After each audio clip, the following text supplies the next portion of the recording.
So can everybody see the slides? Yes. And I'm trying to go over the slides. Do you see the slide moving transition? I can't see. Can anybody else add? Can't see? No. I'm only No. fifth slide. Stuck in there? Yeah. At the So let fifth. me reshare.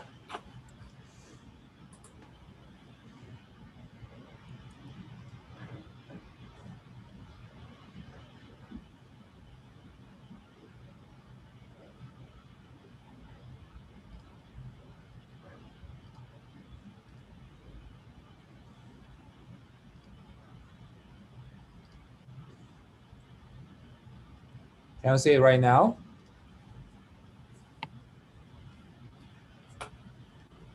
It says you've started, but it hasn't shown anything yet. Okay. Let's just wait a few seconds.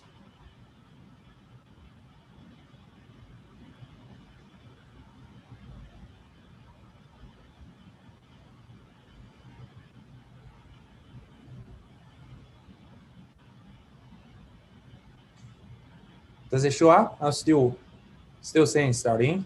Still a black screen. Oh, come on. Okay, let us do it again. It just appeared at the last second. Okay. Yeah, it's visible now. Okay. So, okay, let me try to play that. Okay. So now everybody can see the slide right now, right? Yes. Yes. Okay. Can you see the transition? Yes. Yeah. Okay. Yeah. Great. Okay, let's start.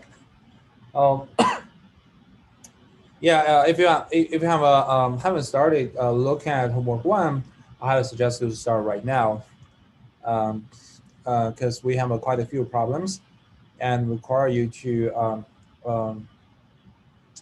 understand every algorithmic details about this ID3 algorithm and implement and debug it. It may take a while.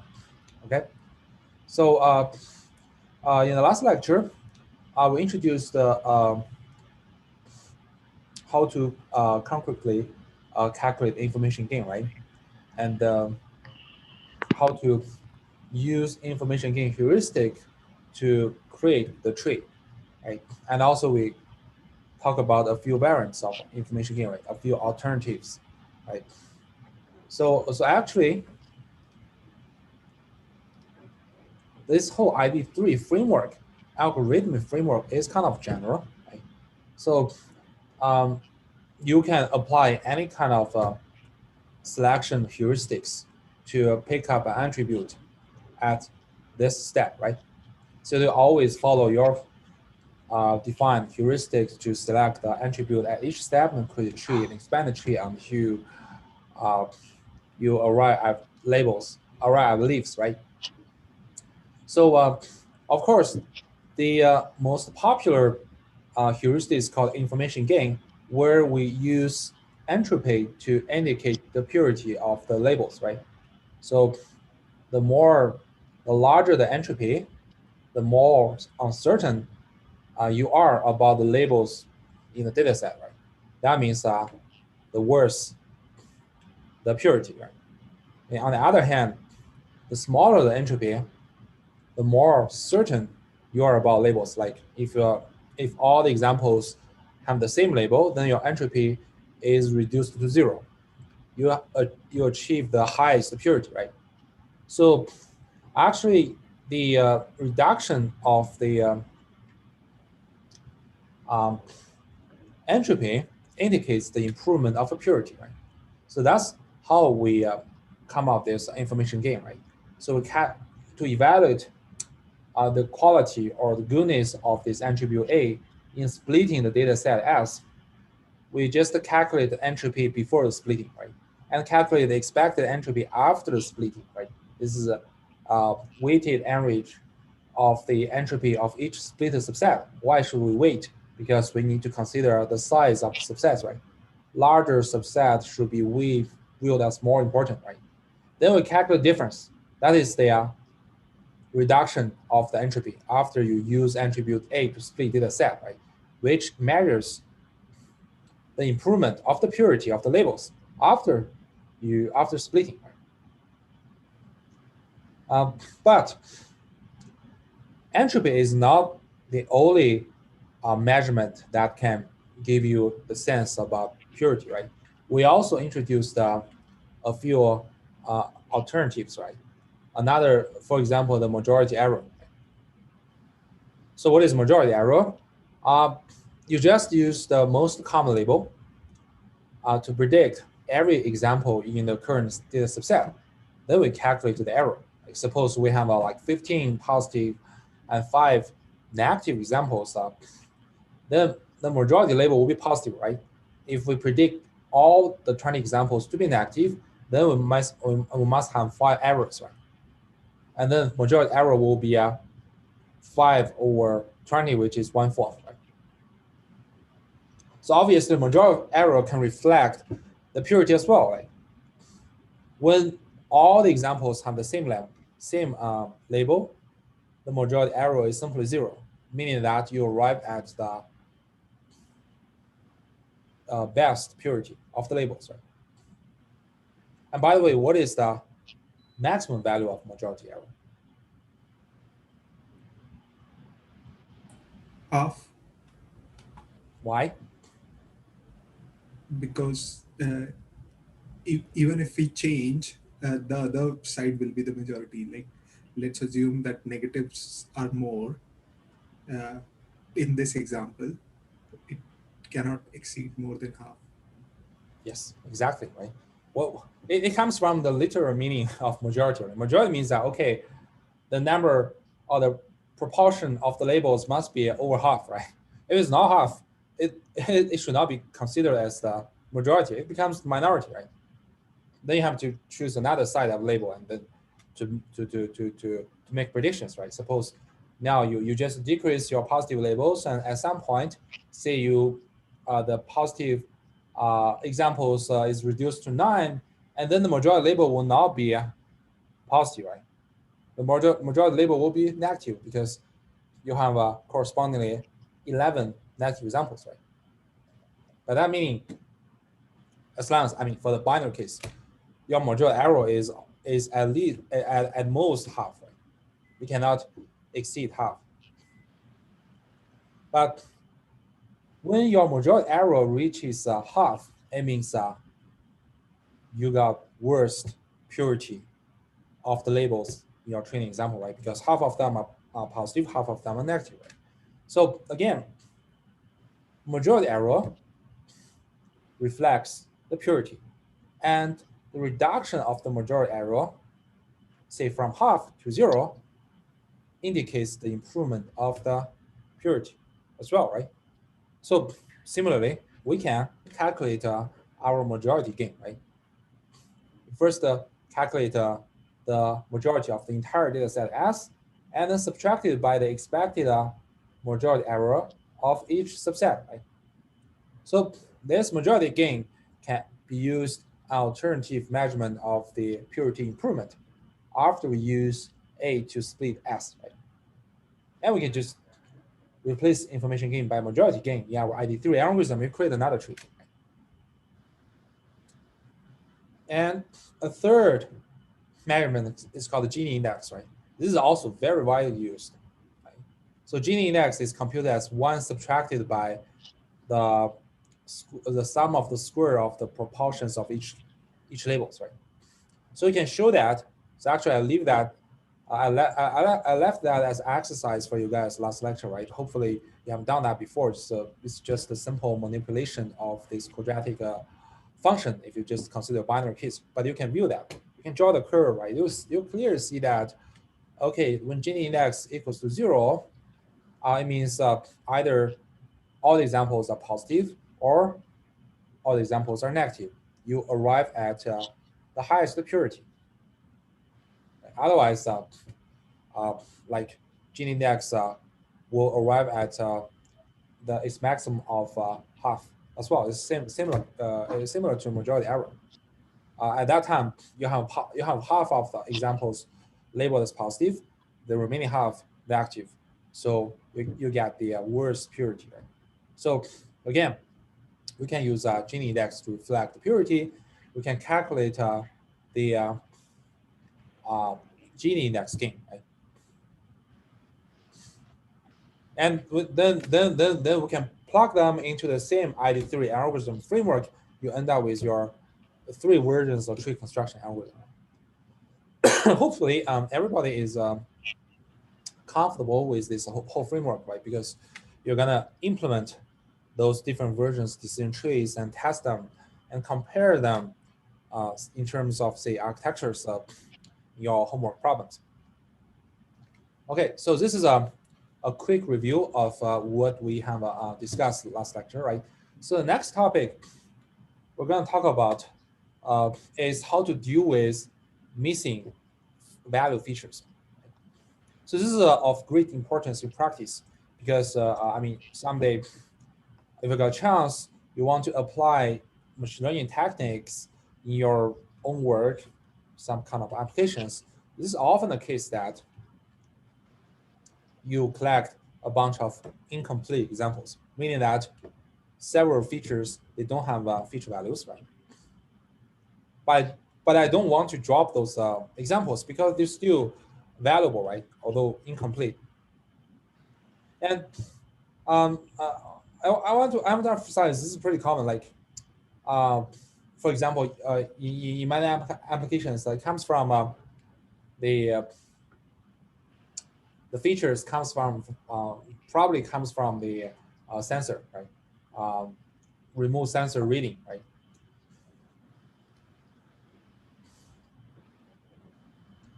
And it's likely that some part of some sensors are just giving you errors, right?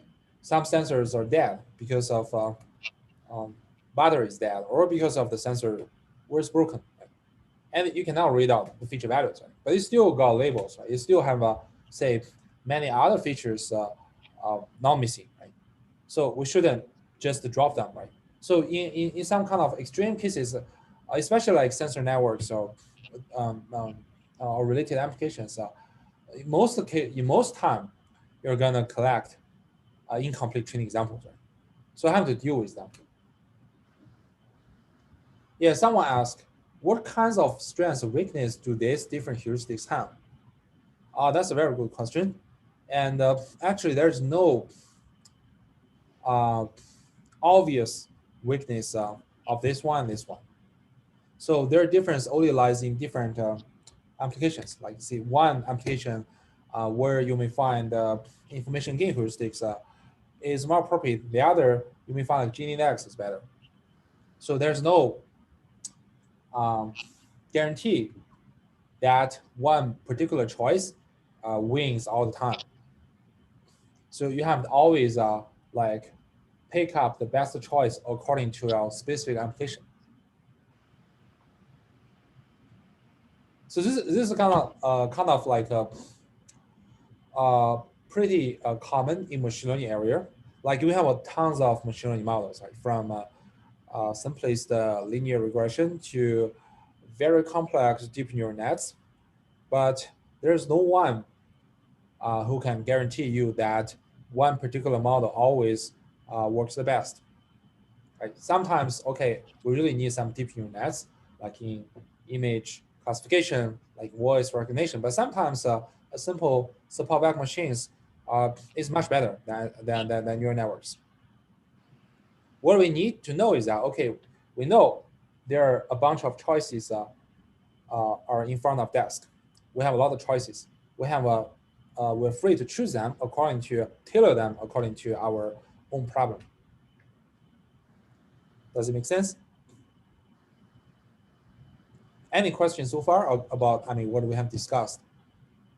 Yeah. So as a kind of an extension to the question that you just answered, like what we be learning about in this class, like, all right, for this kind of machine learning problem, for this kind of thing, say Gini index has a special advantage because it classifies things in a more reliable way, or something like that. Yeah, definitely. What you're talking about is called model selection. Yeah. Mm-hmm. We have a bunch of models, right? So Gini index corresponds to one decision tree model, and the majority error corresponds to another decision tree model, right? But the problem is that how can we select this model according to our application, right? So we'll definitely talk about this. This is actually a very commonly used approach. It's called cross-validation, and I will all discuss it later. Any other questions?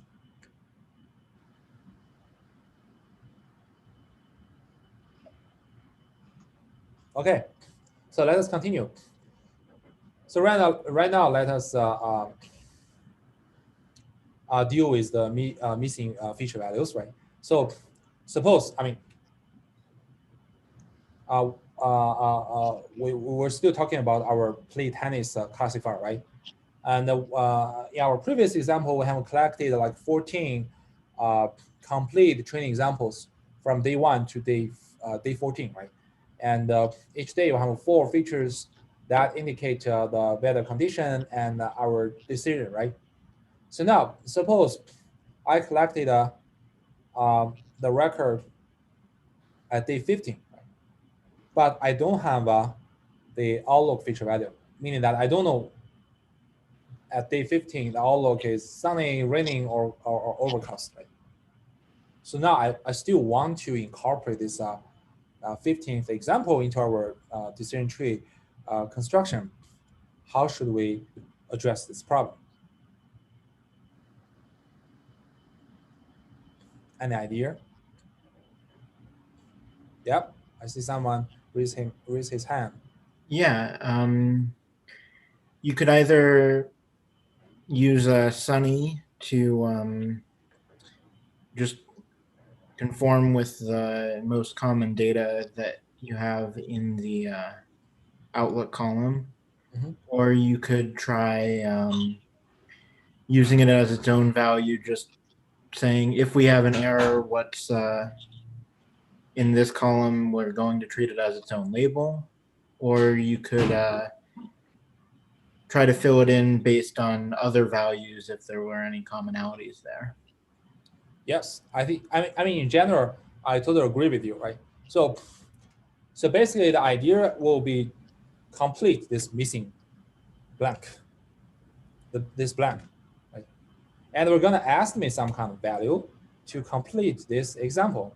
Then I just threw the example into the training set and run normal ID3 algorithm with some choice of information gain, right? And get a tree, right? So now the questions becomes the strategies to complete this missing feature, right? So what is the most straightforward way to complete that? Any idea or any suggestion on that? Just use the most common feature for that attribute. Yes, exactly, right? So this is the most, intuitive way, and actually most of the cases are working pretty good. So we can complete example first by using most common value of the attribute same in the data, right? So we can look at, okay, because we have previously we have collected 14 examples, right? We just look at among those 14 examples, which particular outlook value appears most common, right? And we just fill the missing feature as that value, right? This is one way of doing this, but that one kind of ignores the differences between labels, right? So you can imagine if this feature like outlook is discriminative in predict labels, yes or no, right? And then we expect that the feature value, the outlook value in positive examples will be quite different from the value in negative examples, right?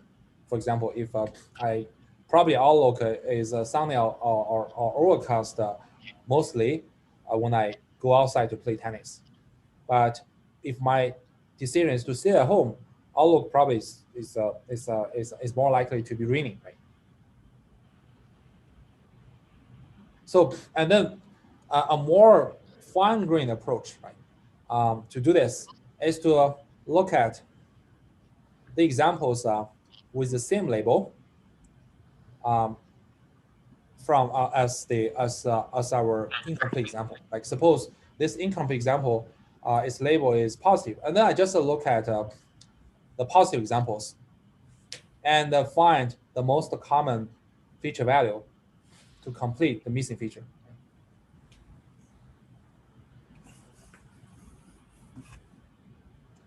Does it make sense?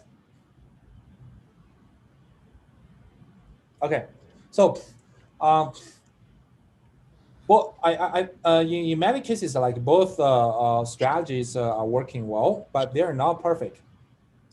So do you see anything that make you feel unsatisfactory about these two strategies?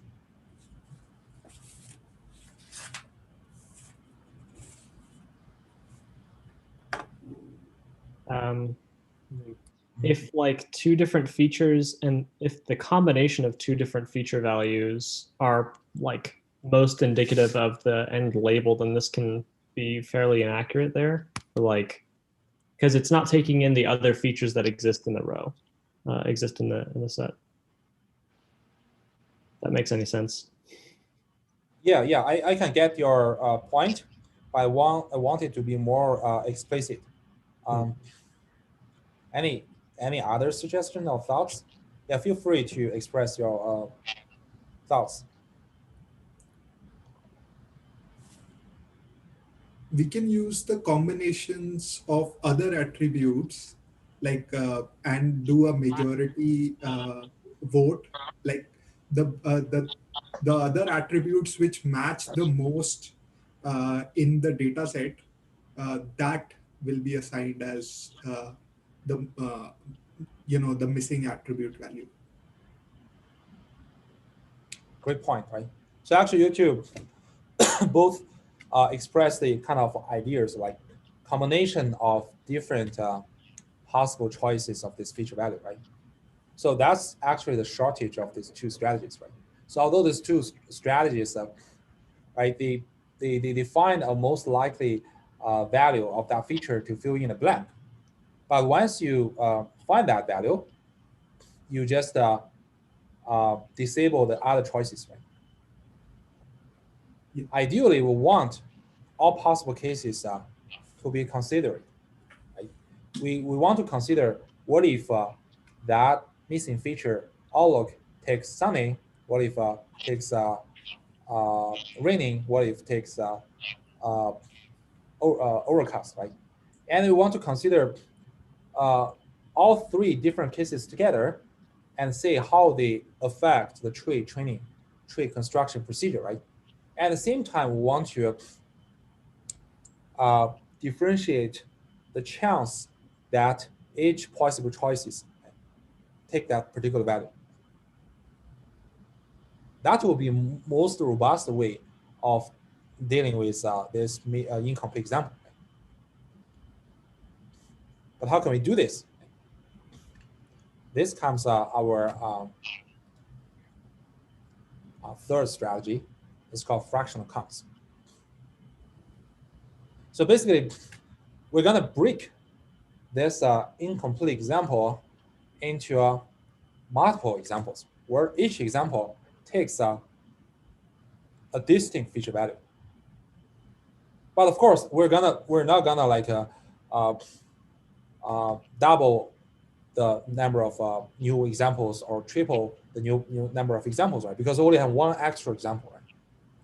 So when we break it into three examples, we have to assign a fraction count to assure that when we add up all the counts, you still end up with one example, right?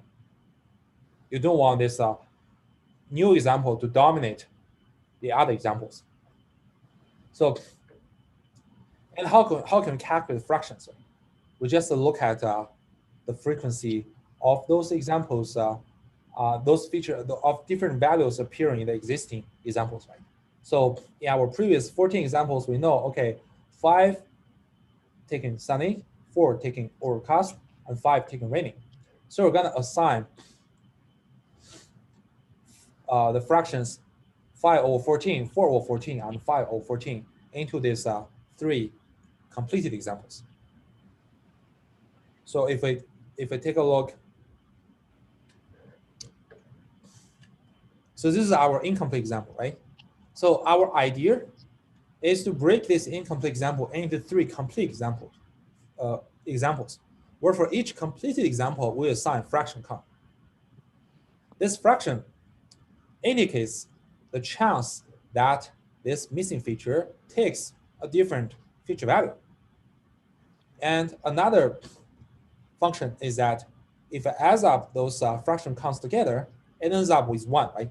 Meaning that in total we still incorporate 1 new example rather than 3. Does it make sense?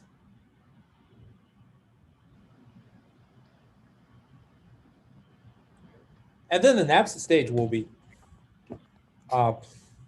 everything is as easy as the normal case. We just throw these 3 fractional examples into the 14 training examples and then train the tree or construct the tree.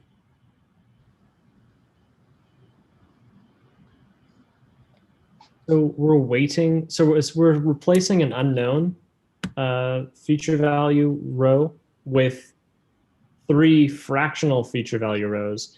And these fractions, how do they play into everything later? Like, where this fraction just, or you can consider the fraction as a weight, or 3 weighted example. Right? Those weights reflect the chance that the outlook feature takes the different feature values, right?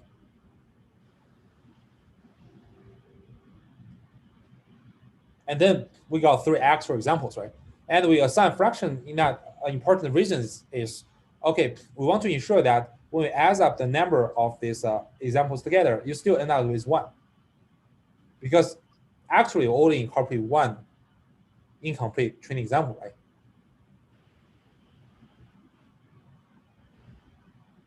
Does it make sense? Yeah, it makes sense so far. I'm just wondering what happens next. Like how are we building a tree off this? Yeah, great. Yeah, that's what we're gonna discuss immediately, right? So first we first this idea is clear, right? Is everybody's on the page, right? On the same page. So next we're gonna just throw them into the 14 training set, right? Remember, in total we still have 15 because when we add the number of the training examples, we need to consider fractions. And then the calculation is actually exactly the same. I know some of you might feel uncomfortable when you calculate number of the examples. You have to add some fraction on that, but the calculation is exactly the same. So say if you look at these 14 examples, this is our previous case, right? And all the examples are complete. And if we choose outlook feature to split data set, end up with 3 subsets, right? Sunny examples, overcast example, rainy examples. Each subset they have a number of positive, number of negative, and we can calculate the entropy accordingly, right? So now if we want to add 1 more incomplete training example, what we're going to do is we first break this incomplete example into 3 fractional examples, where each fractional example is completed by 1 possible feature value. And now, when we add them into those training set, and when we use outlook to split the training set again, we can say each subset will be allocated 1 fractional example, right? Because each fraction example takes a different outlook feature, right? And we can take a look, right? So for some example, so previously we have 5 examples in total, right? So but now we add a 5/14 negative example. Similarly, for overcast set, previously we have 4 examples in total, and now we need to include a 4 over 14 negative example. And for remaining examples, we need to include an additional 5 over 14 negative example. But in total, if you add up all the subsets, the size together, you still end up with 15, right? Because you just add up this fraction together, you end up with 1, right? And then how do we compute the information gain, right? We need to calculate the information gain of each feature. You rank them, pick up the largest one, and to split the data. Right? And the calculation is exactly the same, except that you need to consider real positive numbers and real negative numbers, which includes fractions. Right? So among those 5 plus 5 over 14 examples in the sunny subset, we know that, okay, 2 are positive, but 3 plus 5 over 14 are negative. Why? Because we have included a negative fractional example, right? In our previous step. Right? Remember, because our incomplete example is negative, right? We broke them into 3 negative examples, 3 fractional negative examples, right? So the fractional example allocated in this sunny subset, this fraction is 5 over 14, right? So when we calculate information gain, we need to calculate p positive, p negative. So 2 positive over the entire size, which is 5 plus 5 14, right? And p negative is 3 plus 5 over 14 over 5 plus 5 over 14. So you got p plus, you got p minus, and you calculate entropy following the formula. And similarly, you can calculate p positive and p negative according to the fraction counts of positive and negative samples in other subsets as well. Right? And there's one subtle thing you should be aware is that, remember, when we calculate the entropy of each subset, right? Finally, we need to calculate expected entropy. Those expected entropy are kind of weights proportional to the size of each subset, right? So remember, now the size of each subset is not integer. It's kind of a continuous value, right? You just need to calculate the weight correctly. Right? That's it. And all the other things are exactly the same.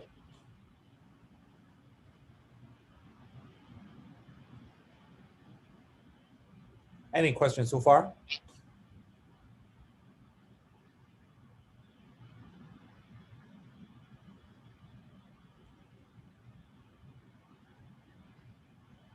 Is everybody good for this? Okay, looks it's pretty easy, right? Yeah, I'm spending a little bit more time discussing about this because I really don't want you guys to feel confused when you implement by yourself. If you look at homework, there are some like paper problems, also coding problems requiring you to integrate incomplete examples. So I just have a quick high-level question about this. Mm-hmm. So ultimately what we're doing is we're just saying, given the data, the training data we do have, and then this new case where we don't know one of the attributes, we're just going to use our best knowledge of the probability. We're going to use the probability that of how likely it would be that in this case, the outlook takes one of these 3 states.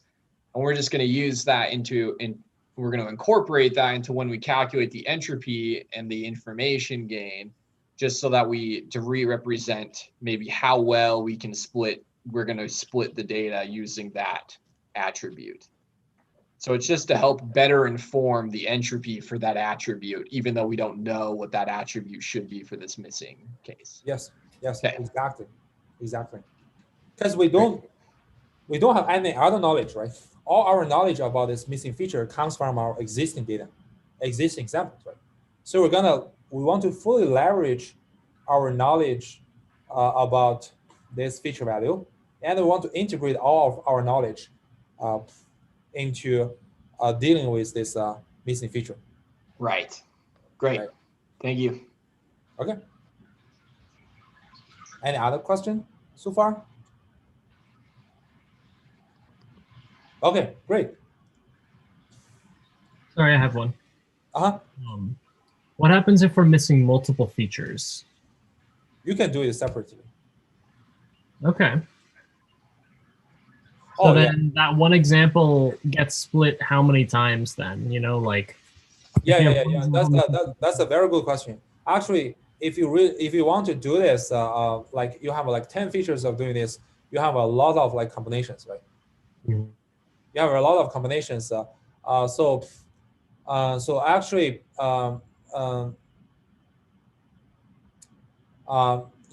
in practice, is kind of like mixing between this more refined approach and this most common label approach. The best way will be like, okay, I'm gonna enumerate all possible choices, right? So if I have one feature missing, another feature missing, I'm gonna like create, say, m by n new fractional examples together, right? That's the most fine-grained approach. But there's a kind of trade-off, right? If you don't want your computation to suffer from so many examples, right? And you might need to like you just choose one feature to use our fraction const, and the other feature I just complete them. Just complete them with one single possible value.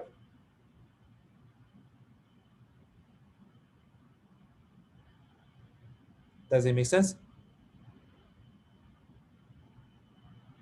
Yeah, totally. Okay. So now, I want you guys to think about like how to compute majority error.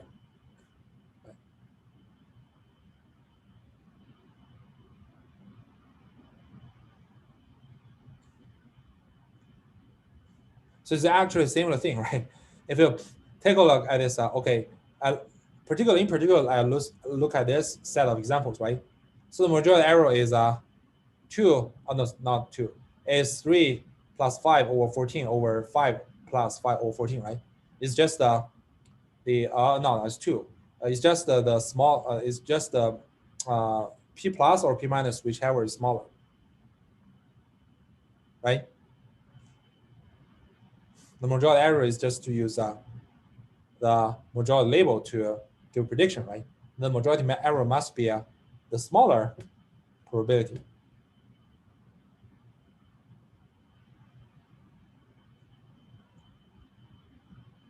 Okay? Just to give you a hint, right? You can extend this idea and then you feel comfortable that even I deal with like fractional examples, the calculation in essence is the same. Okay. So we have discussed in the training time, right? How do we deal with an incomplete example, right? So now, what about at test time?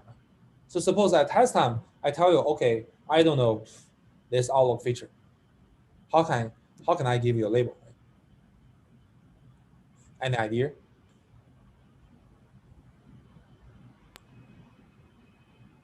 We get all the possible labels or what we do know and then average them together and give like a prediction. Yes, exactly, right? So actually you do the same strategy, right? So again, we can break this incomplete example into 3 fractional examples, and since each fractional example is a complete example, right? We just throw them into our tree and make prediction. We might have like 2 positive and 1 negative, right? And then we just calculate the weights of each prediction, right, according to the fraction. So if we calculate weights, we know, okay, finally we have like 10 over 14 weight for the positive prediction, and only 4 over 14 as a weight or importance for the negative prediction, and finally we'll end up with positive, right?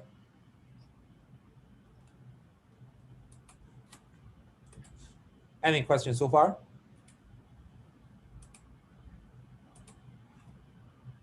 Okay, so next topic. This is about this is about like how do we deal with non-balloon features, right?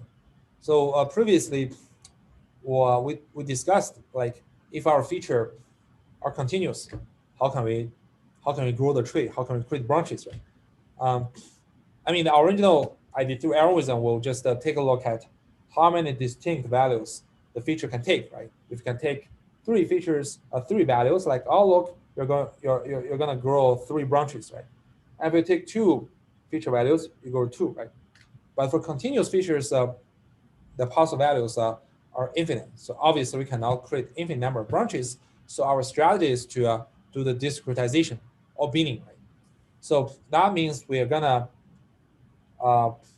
convert the continuous feature into categorical features. In that way, you can still create a finite number in more depth. So what if my possible my feature is still categorical feature, but what if I have many possible uh, values can take? Like suppose my feature is brand, right? And I have 1,000 brands that can fill out this feature. That means if we do not deal with this issue, we're gonna, if I choose brand to grow our tree, we're gonna generate 1,000 branches. That's too large. That's too large. That does not satisfy our principle of Occam's razor, right? And how can we deal with this problem?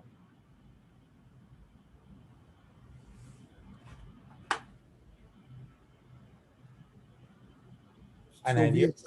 we assign numerical value and probably use median or mean as like, Can you say it again? I didn't hear very clearly. so we can assign numerical value to the all the brands Uh-huh. and then use mean, probably like mean to differentiate. Then we can probably like for 1,000 brands we can uh, do it in 10 levels, I think. Yeah, this is a way of doing this. But how do you associate each brand uh, with a numerical value?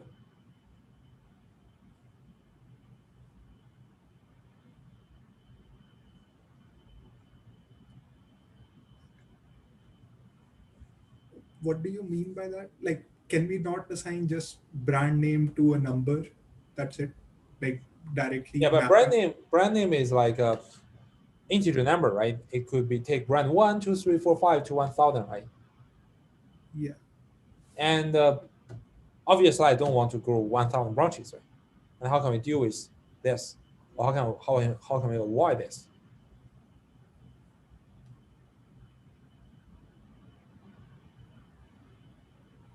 So what you said, I think, according to my understanding, is to kind of grouping those brands into a smaller number of groups. Yeah. Yeah, that's definitely one way, right? But I want to, before that, I want to introduce uh, even more a stupid way. So actually, we can just convert the categorical feature into multiple binary features. We just look at if each uh, if the feature value takes a particular value. Like say for outlook feature, right? Outlook feature can take the three possible values, right? Now I just want to discard outlook feature. I change it to three binary feature. The first binary feature will be if outlook is sunny or not. The second binary feature will be if outlook is overcast or not. The third binary feature will be if outlook is raining or not. That's it. And then suppose our brand feature, right? We have 1,000 specific brands, and I just turn it into 1,000 binary features, where each feature just testing if this brand take a particular brand. And then I just discard the high cardinality categorical features.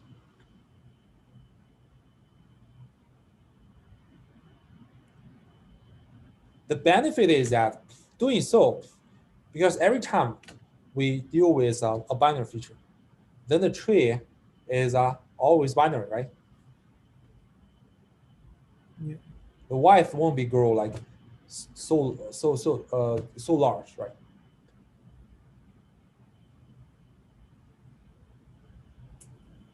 And of course, a third strategy will be, okay, let us use some of our prior knowledge or domain knowledge or expertise to group those values into disjoint sets, right?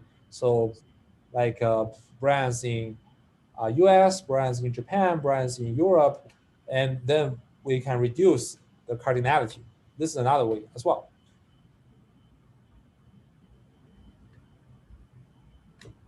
And for numerical features, in general, we're going to use threshold or ranges to get balloon or discrete alternatives. That's the key idea.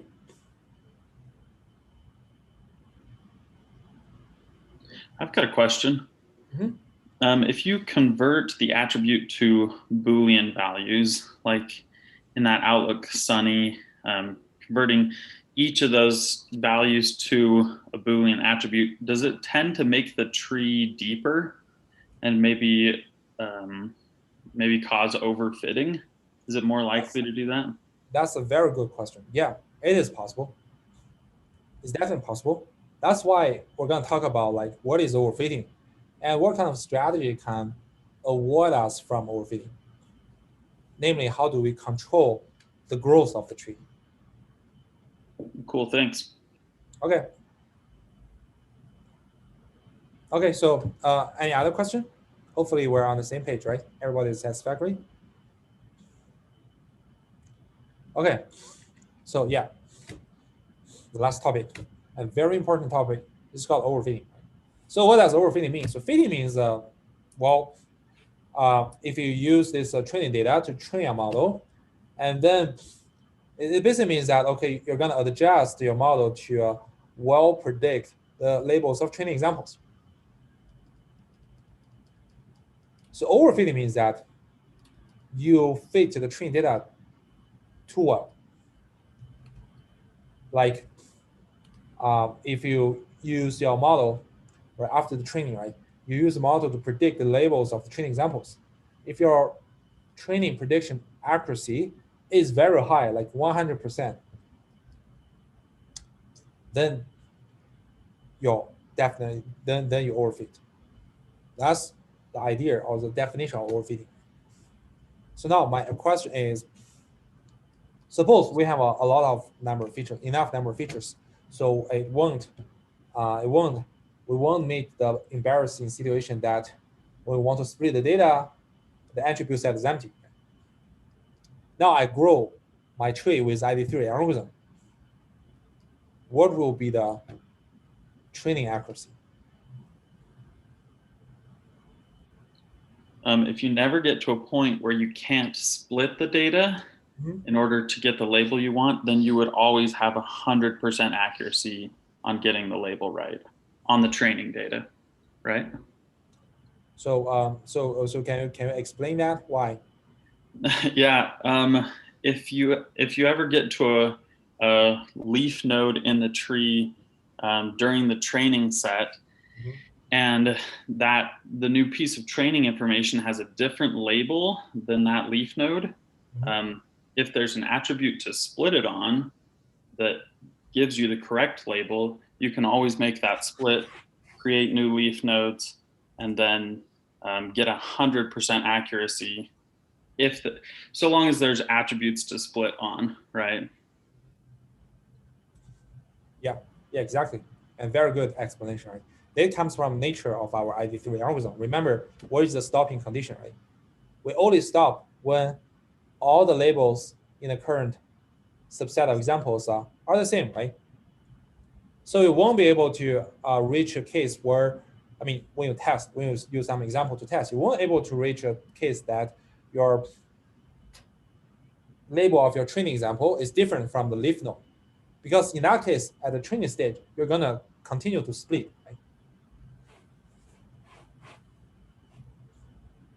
I mean, if you don't restrict the growth of your tree in ID3 framework, and assuming that you have a lot of features, you always have enough features to split, every training example will be perfectly fitted, right? Because every training example will stop at a leaf node where all the labels are the same with that label, right?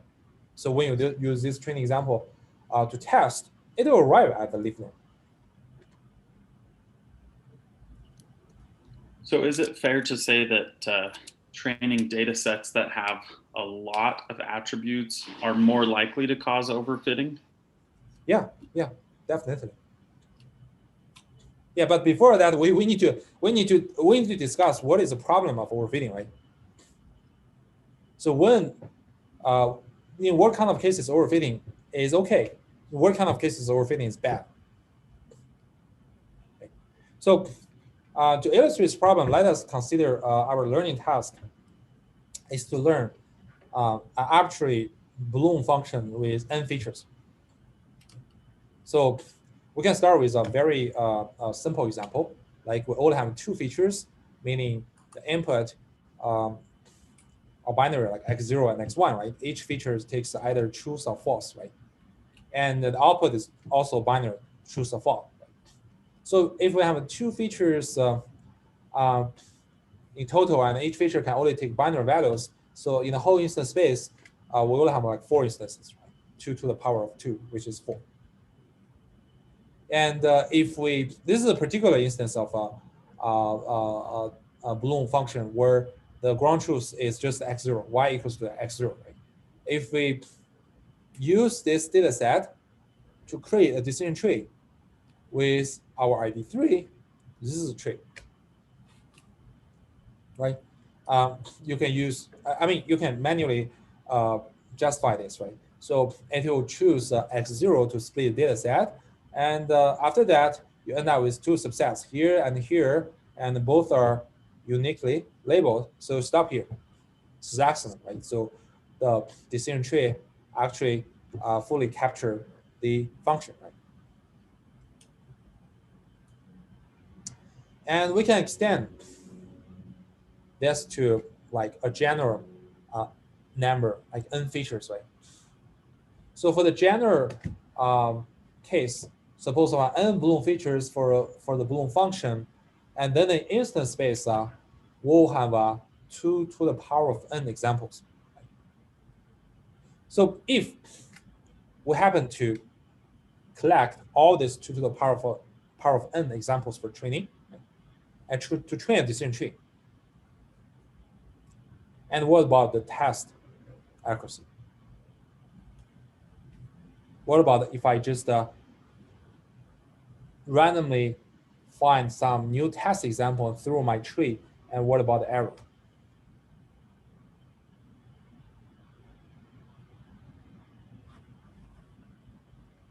Zero. We already have all the samples. Yes, exactly, right? So because we all, in the whole instance space, for this n balloon, n binary feature balloon function, in total we have 2 to the power of n examples, right? We throw them into the training, and remember, when we run our ID3 algorithm, we always perfectly fit to the training set, meaning my training error or my training accuracy is always 100%. Right? Now, for the test set, right, for the test space, every possible test example has already been seen by our decision tree in the training procedure. So obviously, we're going to give a correct prediction, right? Because we haven't seen every possible input.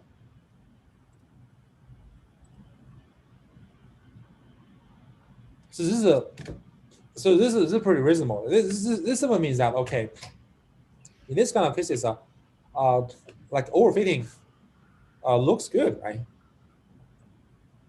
the more training examples are involved in the tree construction, the more examples saying, and then when one have like a similar or the same test info coming in, I can recover it. So in the ideal case, perfect data, overfitting is not a bad thing. But the problem comes from the practice. In practice, we can rarely see perfect data. And in training or in testing, you always have some noises. Like when you do the lab test, probably your gauge, your devices are corrupted or bothered by some, random noises, and you got wrong read, right? Or it's kind of mistakenly, when you write down the experimental results, you make mistake about numbers, right? So there are always some kind of noises appearing in the data. Then that will bring a problem if you still overfit the data. So to give a concrete example, right? Suppose still for this Nonballoon feature balloon function, right? Suppose the outputs for both training and test sets are random corrupted. Right? So some labels, like the ground truth is false, but due to some random noises, it was flipped to truth. Right? Similar things happen in test set, right? So the ground truth label is truth and randomly corrupted and flipped to false. Right? But suppose we still have these 2 to the power of n training examples, meaning that the decision tree will still go over the entire instance space. What will happen? Do we still have 0 test error?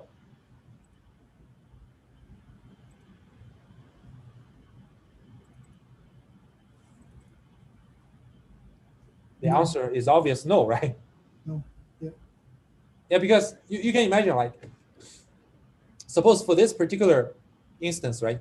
So FFT are both in training set and in test set, right? But in training set, unfortunately, the label has been corrupted, right? So the sign is flipped, or yeah, it's flipped. The value is flipped. But in the test set, it is okay. It is right, right?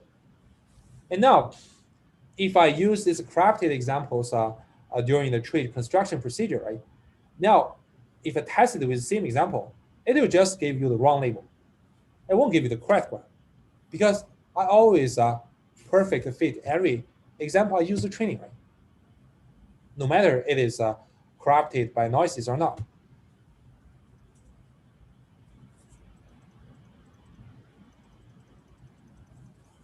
Right? So now we want to look at right, what's the difference right now, right? So suppose both the training outputs and the test outputs have a small chance to be corrupted. Let us make the chance to be 0.25, right? Half of chance, fourth of chance, right? And let us say, what is the test accuracy? Right? So we can examine this by launching a bunch of examples, launching a bunch of experiments, right? So we can grow the number of features from 2 to say 15, right? So remember, if we have like 7 features, then because our decision tree, we're gonna go through all the instances, right? So it'll be 2 to the power of 7, right? So the more the features you involve, the larger the training set you have. So for each particular feature number, we're gonna do this, right? Random correction, those kind of experiments multiple times, so that we can calculate the test accuracy and the standard error bars. So naturally, you can imagine, because the more the features we involve, the larger the training set, so the standard deviation is smaller, right? So we will see a clear trend that the test accuracy or test error converges approximately 0.375.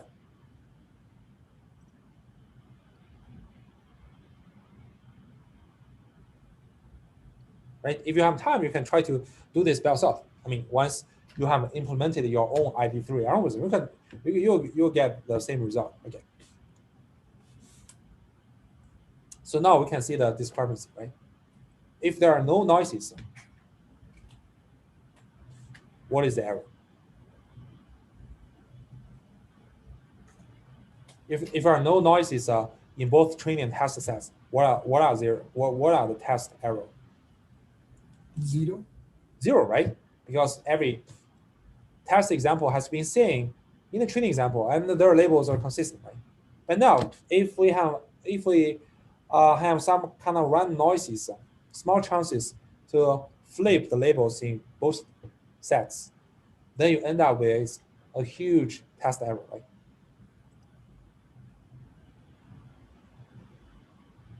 And actually, we can analyze this error. We can derive this error mathematically. We do not necessarily to run this experiment. So a simple analysis will give us a more like rigorous view of this error, right? So we can compute test error in this way, right? So remember, because the output of each possible test example and each possible training example is has a chance of 0.25 to be corrected, right? So if for any test example, we want to make a correct prediction, it has two cases. Right? First case will be this example when it is served as training, it is uncorrupted. And same time, when it is served as in the test, it is uncorrupted as well. That means their label will be consistent, right? The prediction will be correct. And the chance of that event will be 0.75, right? Because each output has 0.25 probability to be corrupted, right? So both training and test are corrupted, uncorrupted. The chance is 0.75 times 0.75.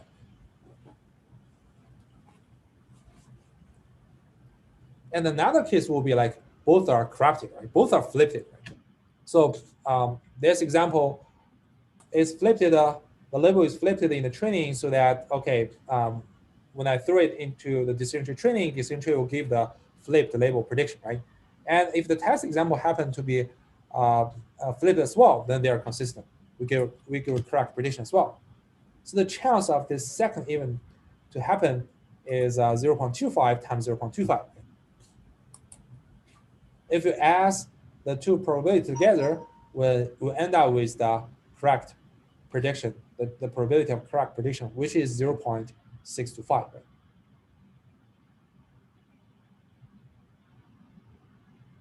And on the other side, you can calculate the probability you give incorrect prediction as well, right? So if one arbitrary test example, right? If it is incorrect predicted, two cases. First, when this example serves as in the training, the label is uncorrupted, but during the test, the label is corrupted.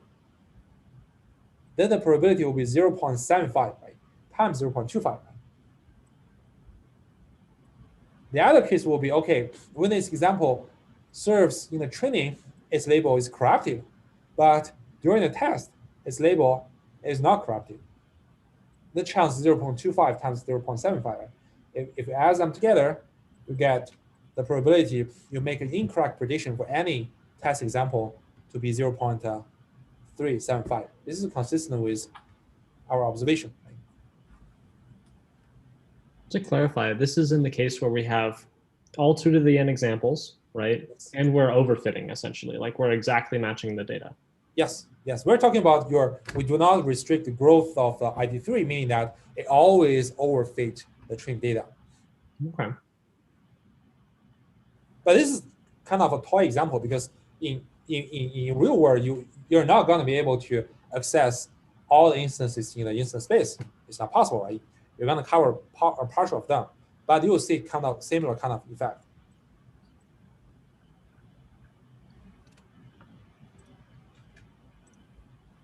If you contrast it to the training accuracy, the problem becomes more obvious, right?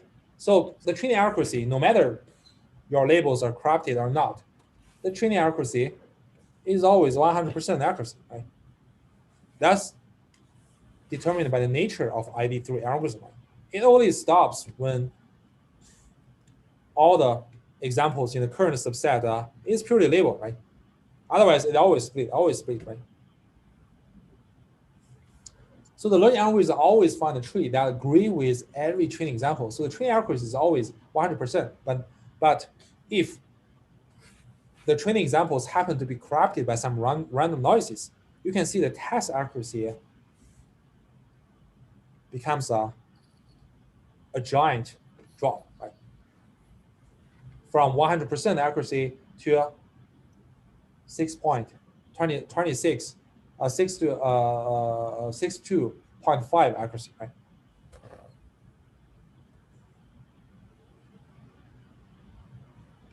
So the reason comes from overfitting, because the noises brought into the training set mislead the growth of the tree. It actually leads you to generate tree which perform badly for the future examples. That's why in practice, we always say overfitting is not good, because your model is misled by noises.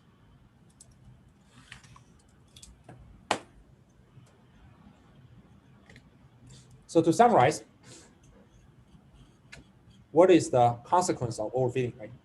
The learning algorithm will fit noises in the data as well, because in practice, it is always the case that you're gonna bring in some noises, labeling noises or feature noises, all those kind of noises. If your algorithm insists on fitting them, usually those noises will bring will kind of misguide the searching over the candidate functions to make predictions. In our decision tree will be the searching of good decision trees. So it can lead to poor performance on future test examples.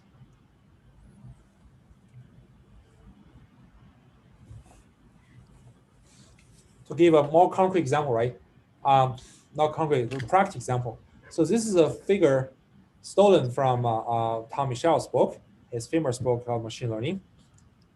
And he did this on real data set. It's not on a toy data set we just mentioned. So the x-axis represents the size of tree, number of nodes, right? And y-axis represents accuracy. And of course, he investigated two types of accuracy: training accuracy and test accuracy. So the solid lines are training accuracy. Namely, you just throw the training examples into your training tree and say what is the accuracy, right? And test accuracy is the test data are totally independent from training data or sample from the instance space. Of course, the instance space is huge enough, right? You won't be able to go through all the instances and throw them into the training data, right? So test and training are kind of separate, right? And in this case, we can clearly say how the trend of training accuracy and test accuracy varies along with the growth of tree. So you can see that if we do not restrict the growth of tree, right, we let it keep growing, you can say the training accuracy keeps increasing. Right? So naturally, I mean, if we keep growing, it will arrive at 100% accuracy as expected.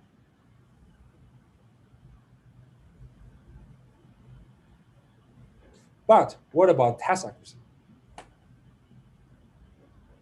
At the very beginning, when you grow the tree, yeah, the test accuracy grows as well, meaning that, okay, the supervised information inside the training data indeed help you to find good predictor, right?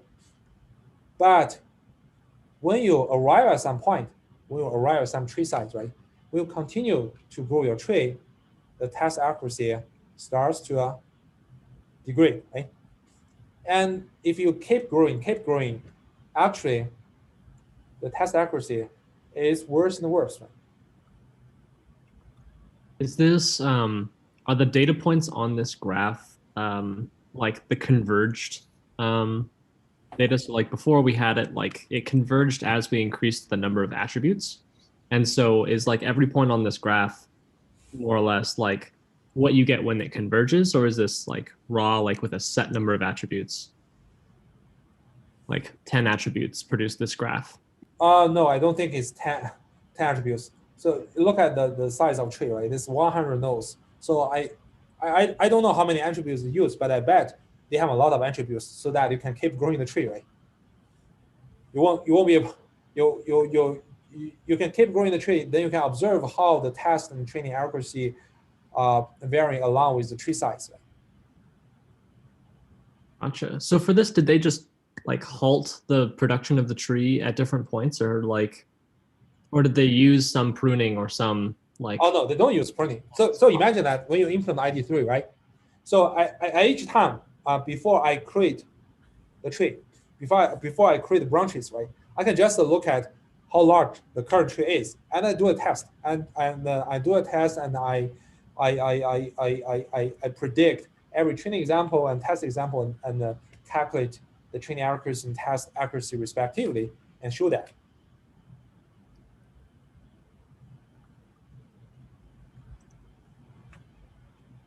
Does it make sense? Like imagine like this training and test accuracy are calculated during the tree construction. Every time when you add a new node into the tree, you can calculate the training accuracy and test accuracy over the training data and test set data separately, right? And then you just connect those accuracies together, you end up with this curve.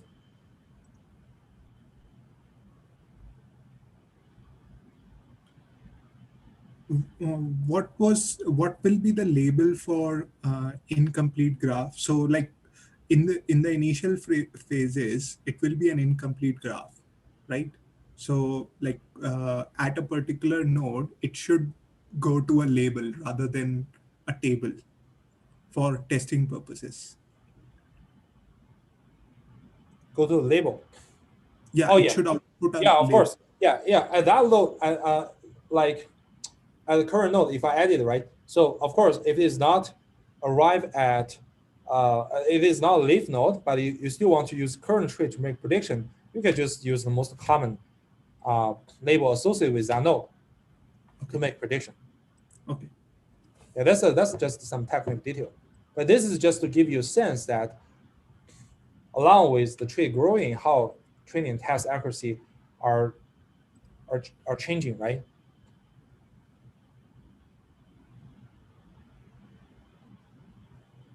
Any other question? Yeah, someone asked, what if training data has something self-contradictory in it, like all the labels are the same with two different entries, but they have different results? I don't know. I don't know exactly what is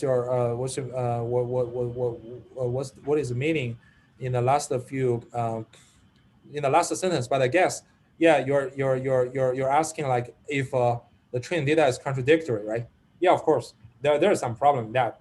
But here when we consider training, we're considering that your data is not self-contradictory. If it's self-contradictory, that means your data quality has some issue on that.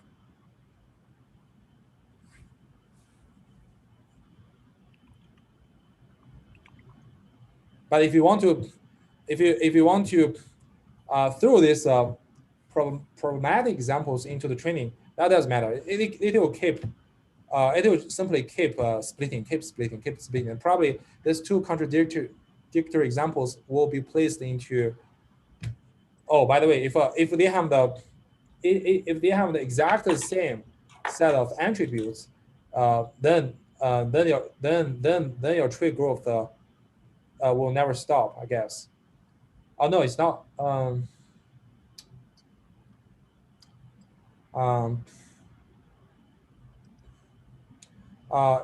It will stop at the attribute is exhausted, right? Because you're gonna using all of the attributes, use up all the attributes to make the split. You still cannot split them. Then you stop there and probably choose positively or probably choose negatively. Yes, that's the one case when it wouldn't have 100% accuracy on the training data. Yeah, right? Yeah. But our presumption, I mean, for our discussion is that assuming okay, this training data won't cause you some kind of embarrassing cases where your attributes are exhausted, and you still need to and you still need to further split data, right? Right. And yeah, that will happen with corrupted data. Yes, it is possible, but this kind of situation are rare in practice. The reason is that the chance is very low.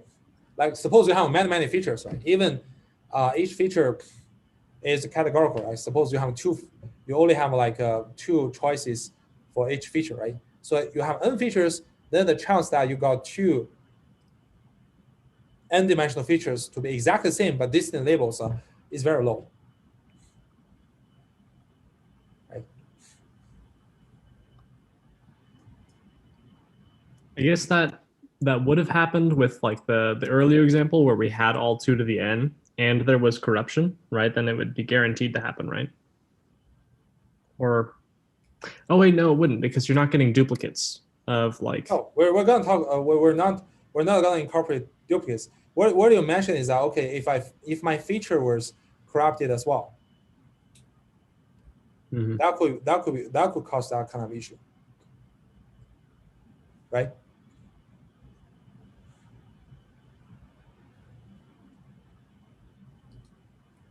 Okay, but anyway, I think other than these corner cases, right? I really appreciate your thinking about those corner cases, cover every possible cases, but the key things are not changed, meaning that the larger the tree you grow, the better you fit the training data. But at the same time, those noises can lead you to fit to give a worse prediction on the test examples, and becomes worse and worse. Does it make sense?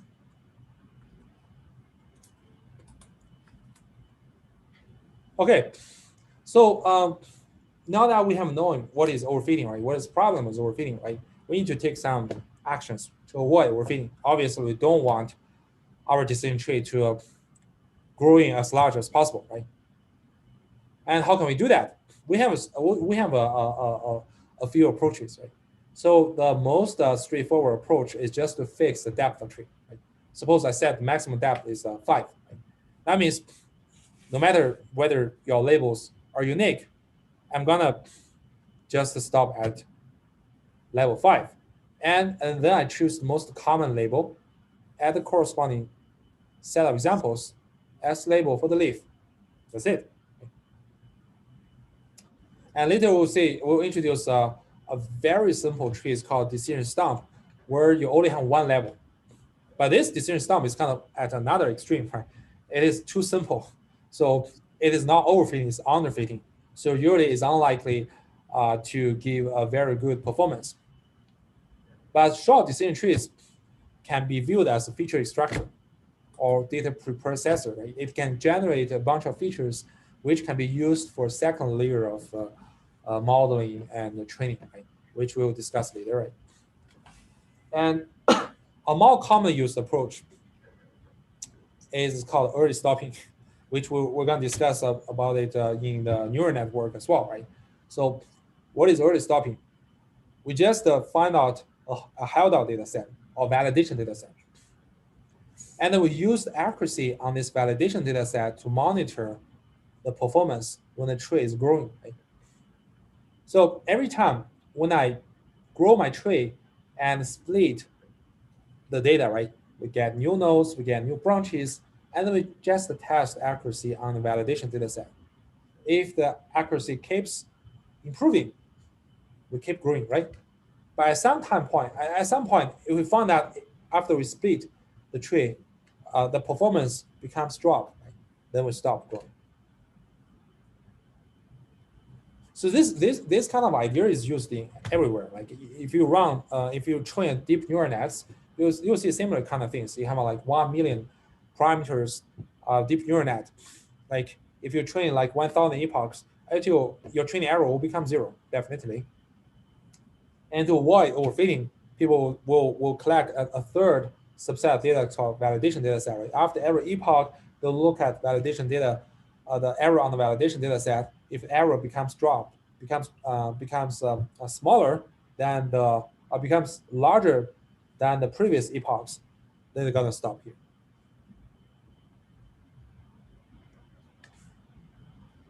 Okay, so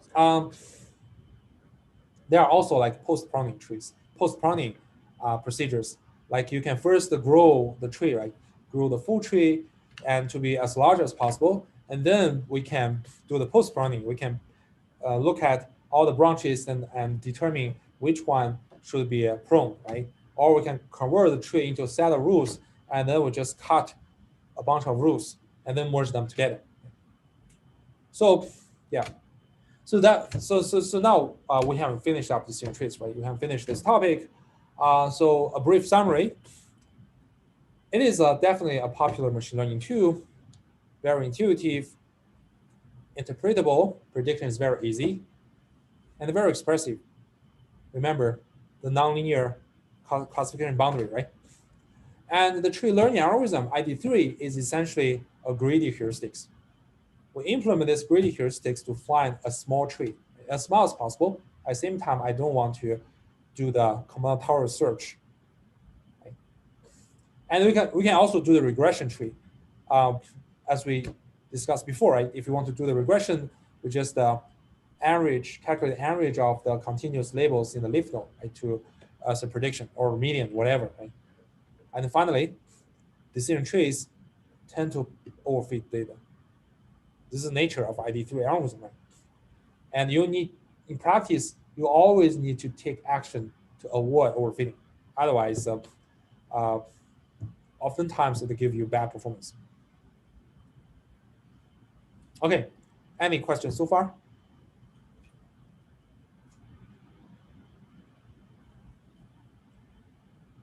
So everybody is satisfactory, right? Okay, so you should have enough knowledge to do every problem in homework 1, right?